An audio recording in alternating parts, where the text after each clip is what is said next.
Hey, welcome back to the show. Today we're going to talk about something real fun, and unlike Snoop Dogg, I didn't bring my bong to have here on set because I'm dumb. And it turns out people don't smoke out of bongs anymore, so shows what I know. We're talking about weed, and weed is all over the place. There are several states now that have legalized it, recreational. There's 4 states that have recognized it, and then there's recreational and medical. We got a big initiative coming up in November in California. Weed is back. Weed is back in a big way. And today with me is Joe Dolce, who's just written a new book called Brave New Weed. Amazing cover, by the way. They've designed the world with weed nuggets. And most people nowadays wouldn't even know what the actual plant looks like because they're getting it out of some vape pen. But I think that this is an interesting topic. It's a provocative topic, and it's one that we can't ignore. And at the Urban Monk, we don't ignore. So we're here to hang out and talk about it. Joe, welcome to the show. Thank you, sir. So how did you get into looking into weed as a subject in general? Give us a little bit of your background. Well, I'm a journalist, and I hadn't really smoked for about 15 years. I gave up. It was too strong, maybe too paranoid. It was just, I think a lot of people in my generation went through this. And I just went to wine. It was very easy, very easy transition. And a couple of years ago, a cousin of mine woke me up in the morning and said, "Hey, you want to see this new hobby of mine?" And he brought me downstairs under his garage, under the house, and unveiled these Mylar bags in which half a dozen plants were growing. And then he said, "Here, check it out. It's something called Super Lemon Haze." And it was a strain that I was unfamiliar with. I had no idea of strains. I had no idea of anything, really. And I did smoke it. And then he went and he showed me all these incredible photographs of trichomes and oil sacs on the plant, none of which I had ever seen. And I thought, this is sort of interesting. This guy sort of taught himself all this.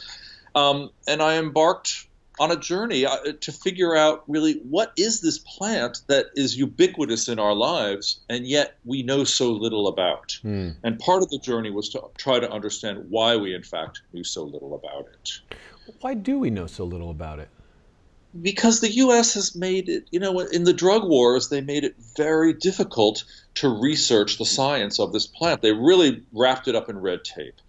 And what's crazy is that we, through the National Institutes of Health, support research abroad, most of which happens in Israel. But we don't support any of it here in the U.S. Meanwhile, we are the world's largest producer of cannabis. And high quality cannabis, as a matter of fact. Yet we legally or illegally? Legally. Legally. Illegal. Illegally. Yep. Yes, since we're not legal as a country. Yep. But were we to be legal, we would flood the world. This is the U.S.'s next huge boom industry. Everybody seems to know it, yet we're not ready to embrace it yet. So we're giving Israel money to do the research for us on stuff that we're growing under the radar, but we want to know about, but we can't know about here? Well, the Israelis discovered THC in 1964. They were the beginners of this. They were at the beginning, and they've really led the way. So the U.S. has its own little sad crop at the University of Mississippi that they grow, and they, tested in ways to find the harmful effects of cannabis only. That's all they've ever tested for. And that's why all the research spinning out of the U.S. is all about the supposed dangers of cannabis, yeah? Meanwhile, most of that research has been just crap, essentially. None of it's really proven anything very much. Meanwhile, in Israel, they're really trying to investigate the health benefits of the plant, break down its constituent parts, and that's where they discovered the endocannabinoid system of receptors within the human body. And I would say 99.9% of most Americans, including doctors, don't really understand or know about this endocannabinoid system.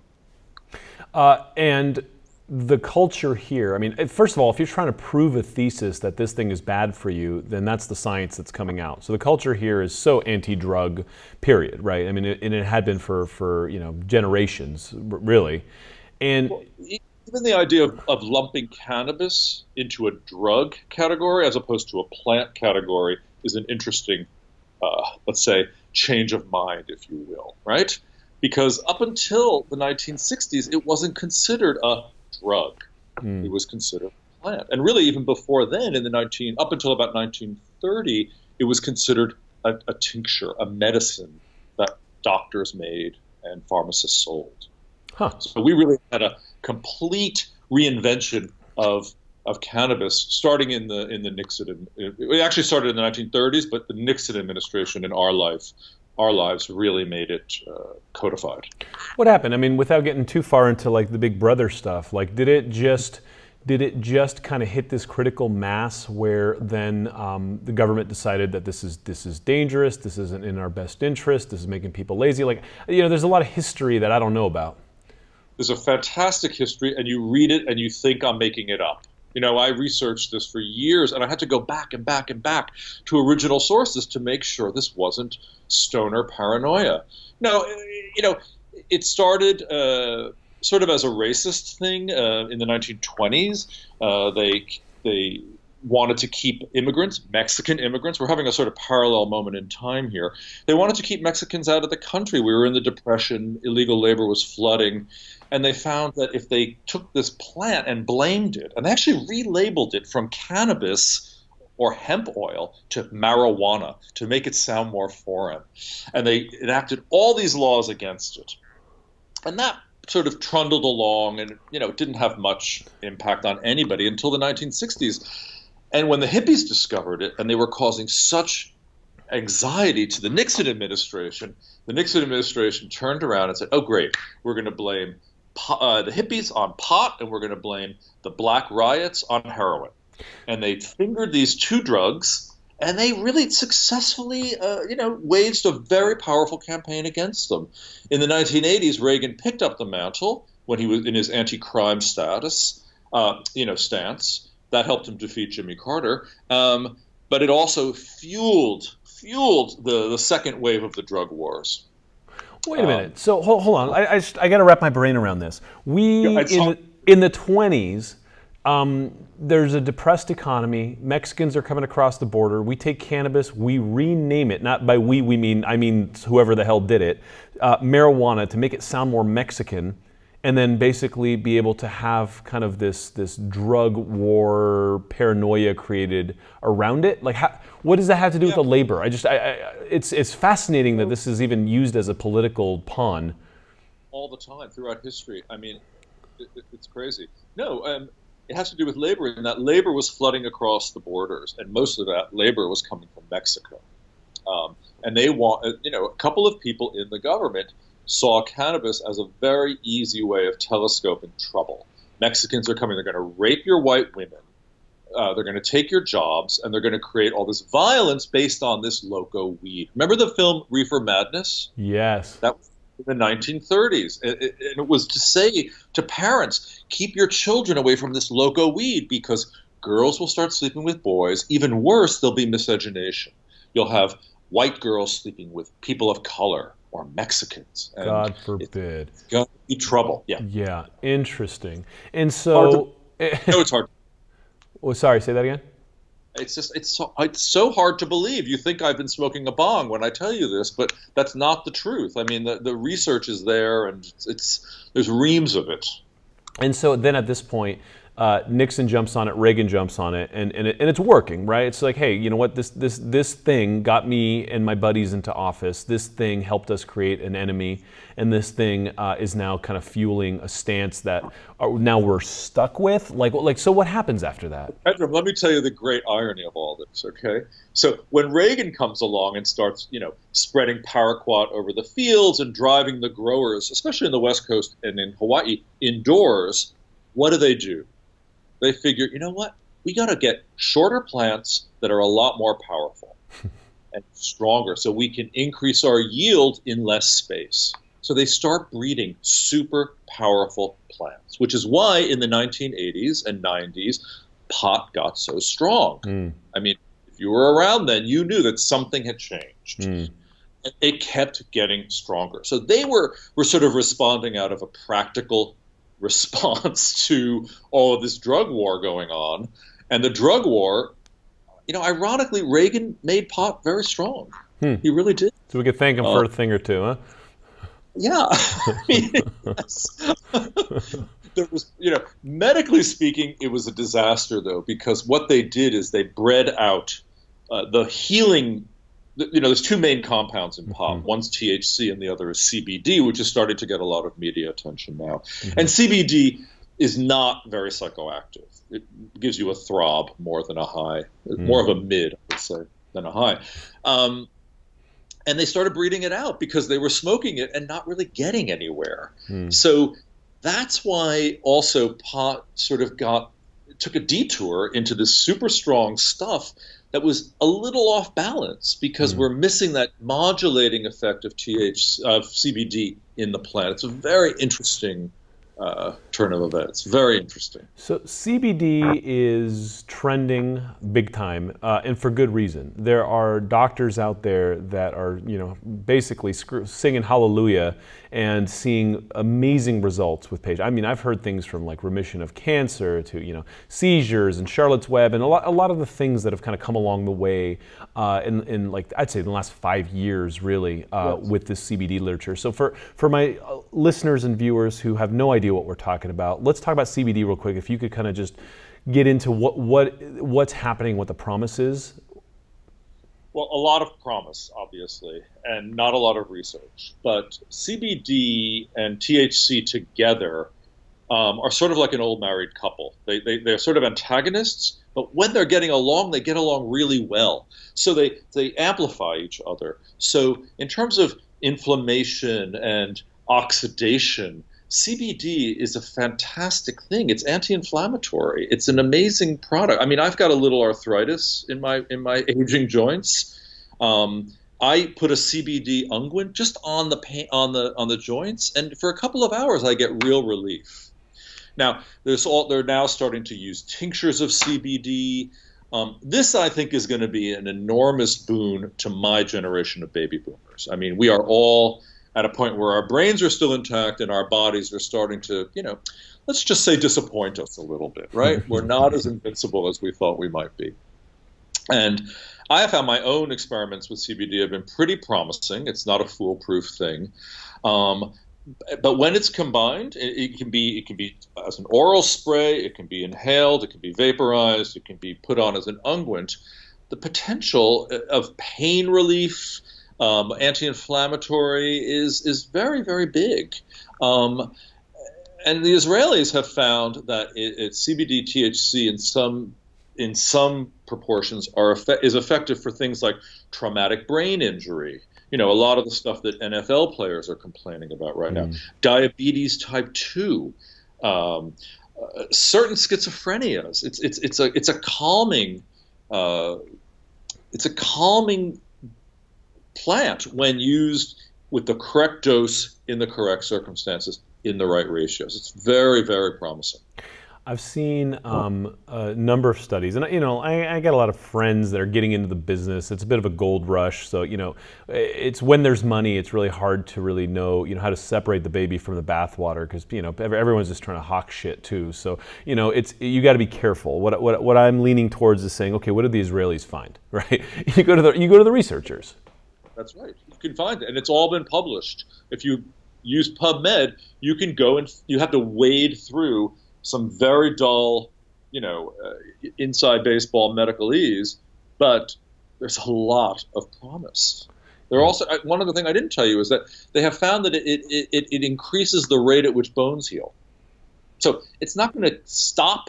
It's not going to stop things like osteoporosis. But if you break a bone, it's incredible. They found that it really. I can't remember what the factor is, but it really hastens the reparation of bones. And this is CBD. This is CBD. It's the mixture of THC, CBD, yes. There's a clinic in Southern California that is doing things, and it's under the radar because everything's kind of under the radar still in certain areas, but they're doing high-dose CBD, THC to the point where like you're so stoned you can't even think or talk, so they're administering it at night and people are just like staring at the ceiling, and the results that are coming are staggering. I've looked at some of them, I've looked at the blood work, and it's just like, come on, right? And it's hard to believe how good it is. Is this to treat certain forms of cancer? Yep. Yeah. It works for certain, there's 300 different types of cancer, so let's be clear. Yep. This is not a panacea, and it is not a cure for cancer. There is no such thing as a cure for cancer. But there are certain types. Glioblastoma is a brain cancer. And I've interviewed people who've been, at least been able to forestall its effects. It's a very fast-moving cancer. It's called the Terminator because it moves so fast. And there are people who've been alive for years using some of these high-dose oils. Something else it's good for is apparently skin cancer. Again, it's not the CBD alone. It's this mix of THC, CBD. But you put these oils on, and apparently it removes lesions. You have to do a maintenance dose forever for some reason. We really don't understand the science or the mechanism of how this stuff is working. But it really does seem to be working. What else? I mean, you've been on the road interviewing. I mean, you're a legitimate journalist who does things with journalistic integrity. And you know bullshit when you see it. So when you're asking the right questions, what have you seen that has just made you go, "Whoa, man, that's promising"? Well, I think the fact that there's this system within our bodies, this receptor system called the endocannabinoid system, that, by the way, was discovered in the mid-'80s, is rather fascinating. So receptor systems in general are interesting because we don't really understand what they do, but they're communication systems within the body. I think of it like a solar system, and the Milky Way of that solar system is in our brains. So that's why cannabis works in the brain as well as in the body. We have receptors all throughout our bodies. However, interesting, where we don't have receptors, in the lungs and in the heart, which is why cannabis has never killed anybody.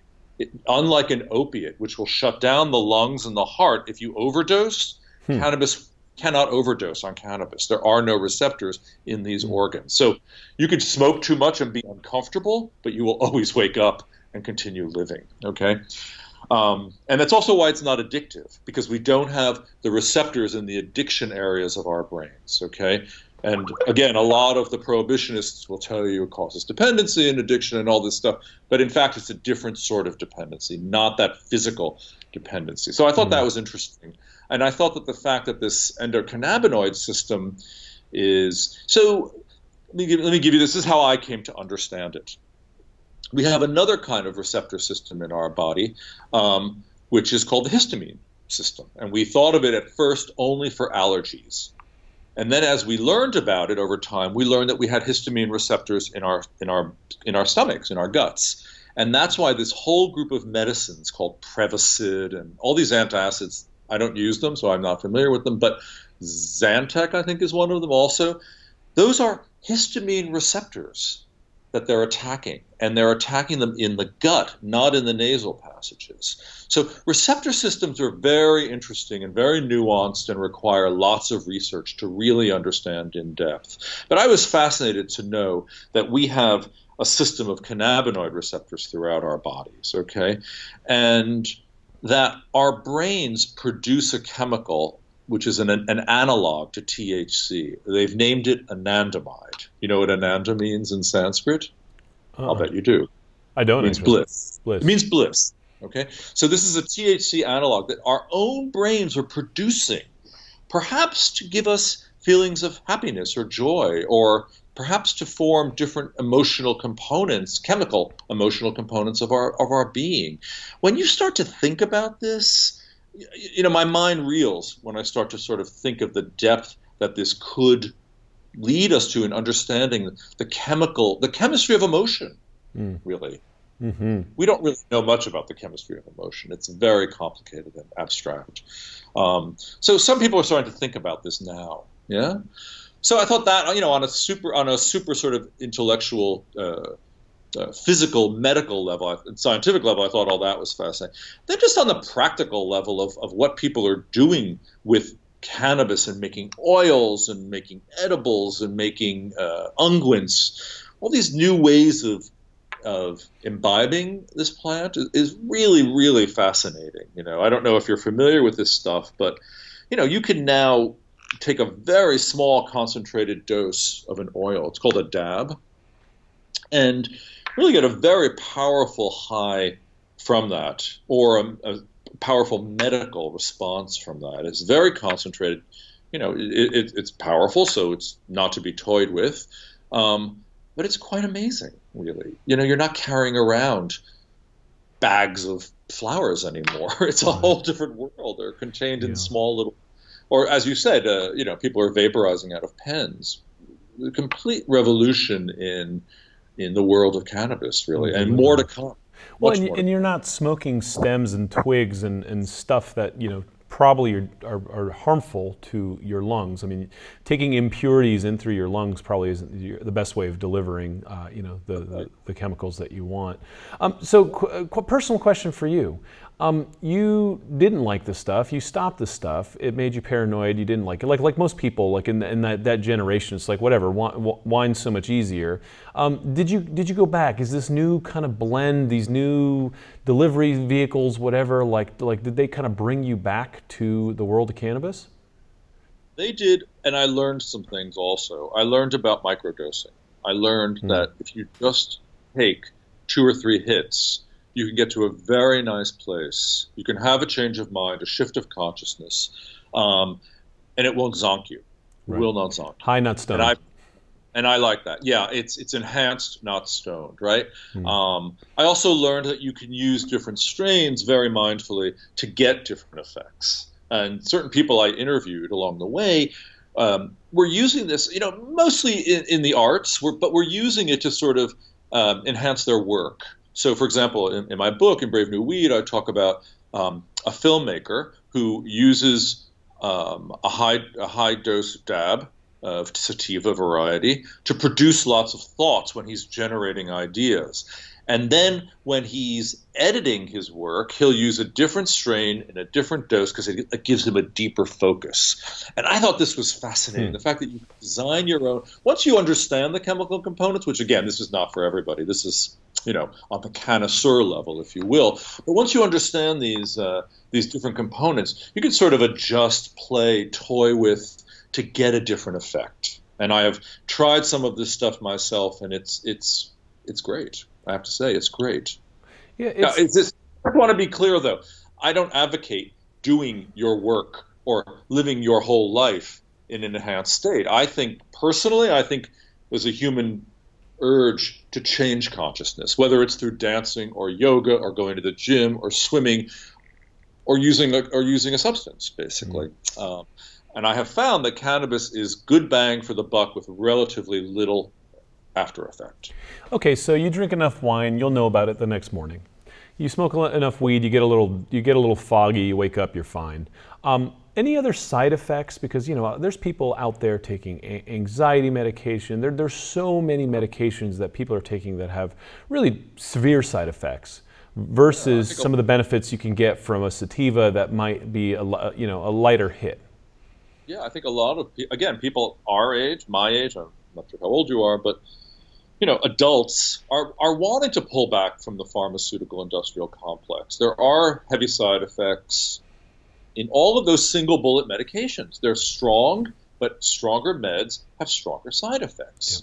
Yeah. And we don't always know what they are. And sometimes, if you're taking a lot of pills, you're getting a whole crazy overlap of side effects, and some may be potentiating others. That doesn't happen with cannabis because cannabis is only hitting the endocannabinoid receptors. So you're clear, basically, of all the other meds. You're not going to get a doubling up effect.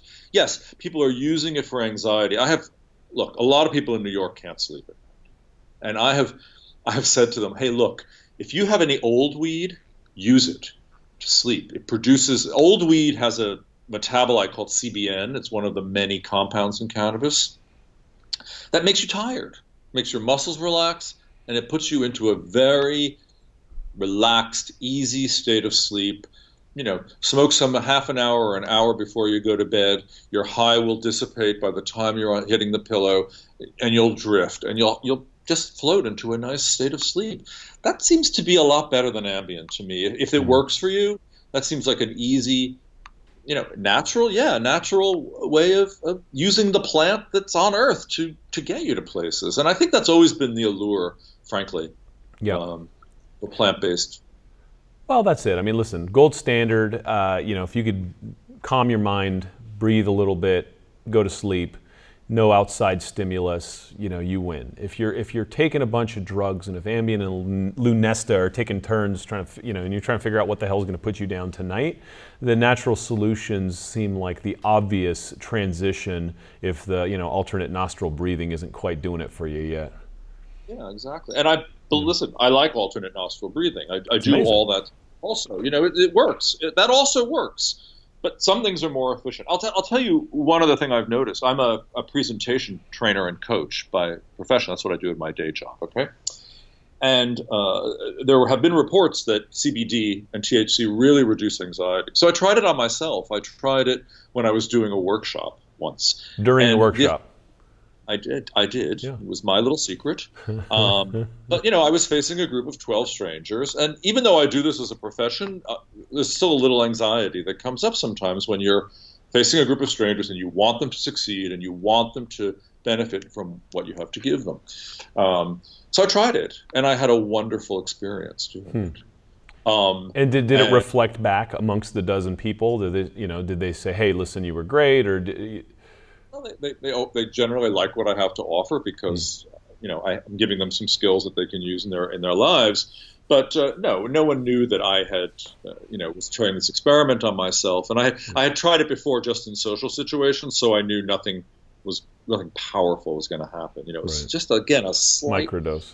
lift, microdose, and it was an edible. I took a very small milligram, 2.5 milligrams, which is tiny, tiny, tiny. Yeah. Well, it's amazing how much of our lives are lived under this kind of cloud cover of anxiety and stress that we don't even know about because there's so much more tolerated now because everyone else is stressed out. So it doesn't you can't even tell that you have anxiety because everyone else is also twitching. And so, the whole thing, like the bar needs to just kind of come down on everything, right? Well, anxiety, I don't find it useful. I mean, I'm a journalist as well, so a certain level of stress has always been endemic to my life. But I actually find it more distracting now. I used to get off on it, I think. It used to fuel me. I find it sort of distracting and sort of withering in a certain way. So I think if you have a plant that you can use to your benefit and know how to use it mindfully, again, it's like this idea of lower dose, selected strain, right circumstances, right? I mean, I'm old enough to know that I don't like to walk into a big party high. It just doesn't, it causes me, there's too much going on. It's overly stimulating to me. I'm not going to remember any names. Exactly. But I've now learned to use it for sex or sort of an intimate conversation in a quiet space. And it's been revelatory, I got to say. What? And go on, please. Yeah. So what's the line? Because a lot of people, I think our culture through the 80s, thanks to Reagan or Madonna or whoever the hell you want to, blame or thank for it, we metabolized anxiety. We metabolized stress. It was what drove us. It's what, it was that fight that we took and internalized and went and, you can rest when you're dead and all that kind of stuff. And so there's a certain amount of that gave us edge. A lot of us can owe our success maybe to, the efforts we put in under that type of mindset. And so how much of that do we lose? How much of that do we keep? Like, what's that balance? I think a lot of people feel like, that's where they'd found their edge. So they're afraid of losing that edge because relaxation also, laziness is also, kind of a loser quality. And so there's a big kind of, there's this big delta between, relaxation and laziness. But most people can't really separate the two in our culture. I think it's a great point, and I was going to take your workshop to sort of guide me to that. Listen, I think it's something people have to come to at a certain point, and usually it's after you burn out. That's what I find. I mean, look, you read all of the corner offices in the New York Times on Sunday, and most of them will say, "Oh, I only sleep 4 hours a night," and it's like that sounds like hell to me because I would be so unhappy if I only slept 4 hours a night. How do we find a balance between life is a balance? I find the whole metaphor of cannabis as a balance, as a sort of a metaphor for life. Here you have CBD and THC. They're in balance. They're monitoring and modulating each other. You're going to work hard. I work my ass off, and I like it. But at a certain time, I have to stop. I have to think about love or intimacy or food or just pleasure, or whatever it is going to be. I have to shift my mind. I find that that's necessary in life. I'm not I'm driven, but I just don't want to only be driven in one thing. That's why I like to meditate. I find that meditation makes my life qualitatively better. I don't know why 15 minutes in the morning is going to change it, but I now know after 30 years of an intermittent meditation practice, very intermittent, that I have a better day when I sit in the morning. Yeah. And I don't know why. It's like maybe it's a reset going on. You tell me. Come on, you're a scientist. What do you think? Yeah, well, I mean, it helps you elicit the brainwave states that are far more relaxed. You go to the alpha rhythm versus beta, high beta, and all these places. And once you could find that gear, it's easier to stay in it, and especially when the bullets are flying. So it's really about kind of building the resilience of the consciousness to live in a place that's less exertion oriented. And it's very un-American, right? It's like, if you sound so European when you talk about wanting to relax, like how dare you, right?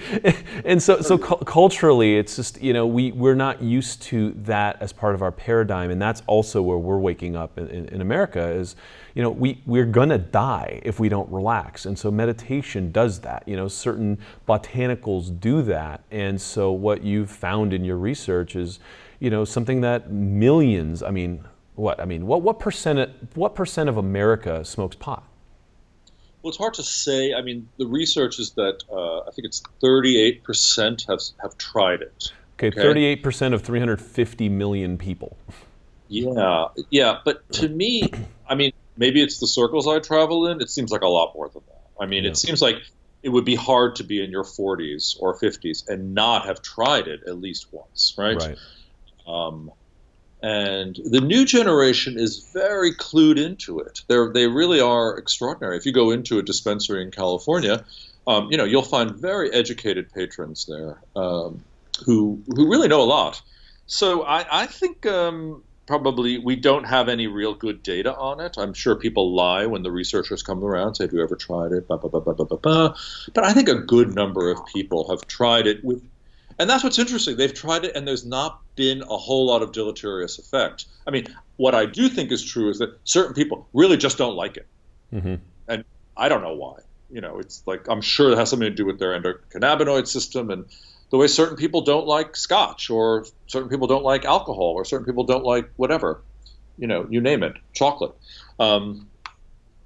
So I think that's, I don't know the actual percentage. No one really does, but a lot of our generation and younger have experience with it. And now what's interesting is that an older generation is using it too. When in my research, when I was in senior communities, they'd come in their tracksuits and their big visors and they'd be smelling the different strains and say, are the Girl Scout cookies in yet? Grandpa, what are you doing? Well, they also make transdermal patches. Have you seen these? Yeah. And they come in CBD or THC or balanced things. You put them on and you get like 4 hours of infusion with no smoking, no ingestion, nothing. It's just going through your skin. It's pretty interesting. Yeah, for people who are in pain and people who have physical ailments, I've seen them radically transform lives. And even with people with anxiety, man, like there's so many people that are they spent their lives being stressed out, whether you thought the Soviets were going to nuke you or whatever the hell was happening in your history. There's been a lot of stress lately.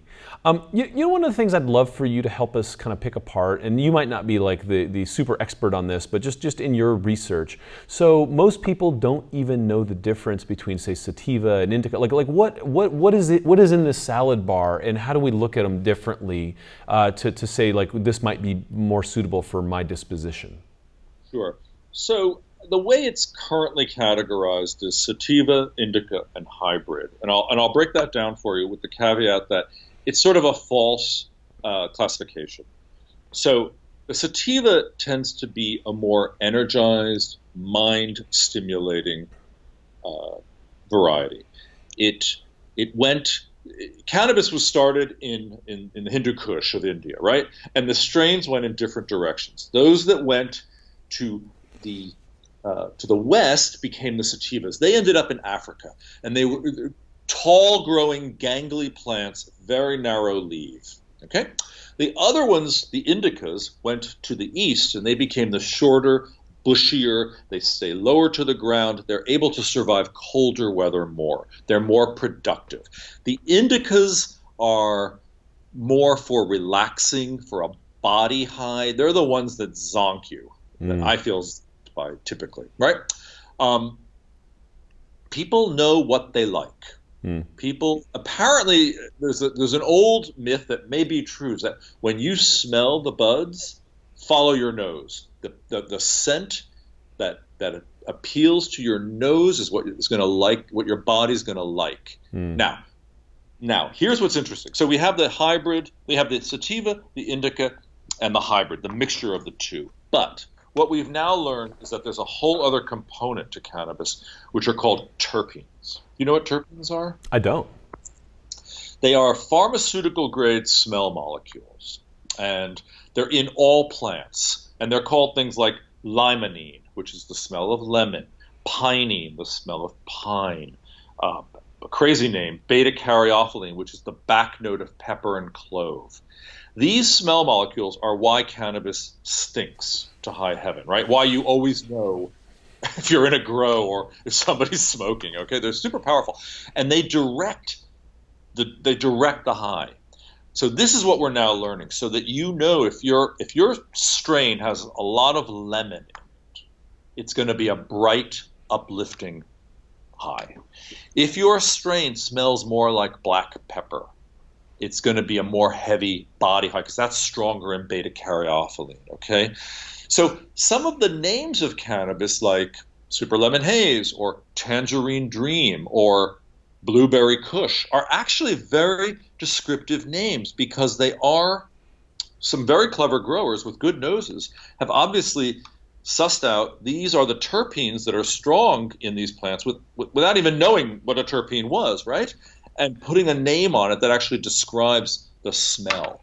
And once you start understanding that, then you could say, okay, here's a sativa with a lot of, I don't know, lemon. That's going to move me up and happy, right? Here's an indica with a strong smell of, I don't know, pepper. That's going to bring me down and make my body just feel relaxed. Very interesting, right? You know, I don't know if that any clarity to the question. It certainly does. It certainly does, and I thank you for that. You know, what's funny is I was in the high Himalayas in the Hindu Kush myself in Nepal back in 2001, and I was on sabbatical. I was kind of trekking around, but then I met some normal people out of my monk realm, and we were hiking the Annapurna circuit, and we walked through a field where all of a sudden I go, hey, I think you only like one places like California. They're trying to create an appellation system, much akin to that of French wines. So they're trying to brand their strains. So there will be a Humboldt County Blue Dream OG that is only grown in a particular microclimate. So these are heritage strains, right, that have come back from the hippie trail, that have been sort of preserved and nurtured and cultivated by some very dedicated growers, right, over the last 40 years. They're pretty pure strains. So if we ever get to that, that will be much more reliable in telling you, okay, this is what it is, here's how it's grown, here's what the soil components are, and this is the effect you can expect. Well, and it would be helpful if we could take this huge army of amazing scientists that we have in America and just they're in there or in. There's no other. Well, I've heard other pieces that kind of wrap that narrative around just mafia and Okay, California. You live in California, right? This year, if cannabis is legalized for recreation or what's now known as adult use, that's going to change a lot in America. First of all, there's 30 live in your state. Other legal states combined double. They guesstimate the revenue from the first year of legal use to be will yield between $2 and $4 billion in tax revenue. These are big, big numbers. And I think that if California goes, it's going to be a very hard reality to keep denying. California grows more cannabis than all of North America combined, just in It's the sixth largest economy in the world, right? It's U.S., China, Japan, Germany, whatever, and California. Yeah. And what's the next boom economy? It isn't coal. Nope. Tech is sort of flattening out right now. I think it's a game changer. Back to agriculture. Yeah, and a lot of people agree. It's obviously complicated. There's a lot more to talk about this. We haven't even talked about hemp and its use as a textile or oil and any of that. Man, Joe, this is great. I would love to have you back because we're running out of time. The book is called Brave New Weed by Joe Dolce. What's your pub date? October 4, it's officially out, but I think you can get it on Amazon in the next few weeks, actually. I think it'll come up. Pre-order. Listen, thank you for doing this work. This is great. I really enjoy talking to an intelligent person who's looked at this objectively and all of the testimonials and all that, because that has been what's been missing, I think, a lot is, you get a lot of stoner hype and you don't know what to believe, right? So it's nice that a good journalist is looking at this. Thank you. I mean, I am an advocate. By virtue of what my research has taken me to, I found that the facts are just incontrovertible. But thank you for your time and attention into it. I think it's great.